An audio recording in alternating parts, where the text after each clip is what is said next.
আজকে আমার দিদি বানাবে চিকেন র‍্যাপ। তো কিভাবে বানায় তো চলো রেসিপিটা শেয়ার করে দিই।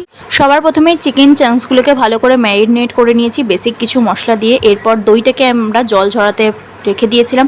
এরপর ভেজিসের জন্য এখানে ক্যাপসিকাম অ্যান্ড পেঁয়াজ ইউজ করছি। তোমরা চাইলে গাজরও অ্যাড করতে পারো, লেটুসও অ্যাড করতে পারো, কিংবা বাঁধাকপিও অ্যাড করতে পারো তোমাদের পছন্দ মতো। এরপর চিকেনগুলোকে ভালো করে ফ্রাই করার পর এবারে আমরা এখানে যে ভেজিসগুলো ছিল সেগুলোও ভালো করে ফ্রাই করে নিলাম। আর চিকেনটা ম্যারিনেট করার সময় যেই মশলাগুলো ইউজ করেছিলাম সেগুলোও ভেজিসের সাথেই অ্যাড করে দিলাম। এরপর সসটা বানানোর জন্য এখানে কড়াইয়ে বাটার দিয়ে দিলাম। আর এরপর টমেটো সস, মেয়োনিজ আর একটু জল দিয়ে ভালো করে সসটাকে প্রিপেয়ার করে নিলাম, মানে গ্রেভিটাকে। এরপর ভালো করে চিকেন চাংসগুলোকে অ্যাড করে দিলাম। অ্যাড করে দেওয়ার পর সবজিগুলো অ্যাড করে দিলাম। এবার ভালো করে কুক করে দিলাম, সাথে সাথে একটু টমেটো সসও অ্যাড করে দিলাম। এরপর যখন গ্রেভিটা ভালো মতো শুকিয়ে যাবে, গামাখা মাখা হয়ে যাবে, এরপর আমরা জিনিসগুলোকে তুলে রাখবো। এরপর সসটা বানানোর জন্য এখানে মেয়োনিজ, টক দই আর এখানে একটু রেড চিলি সস ইউজ করা হয়েছে। অ্যান্ড চিকেন চাংসগুলোর মধ্যে একটু পেরি পেরি মশলাও অ্যাড করা হয়েছে।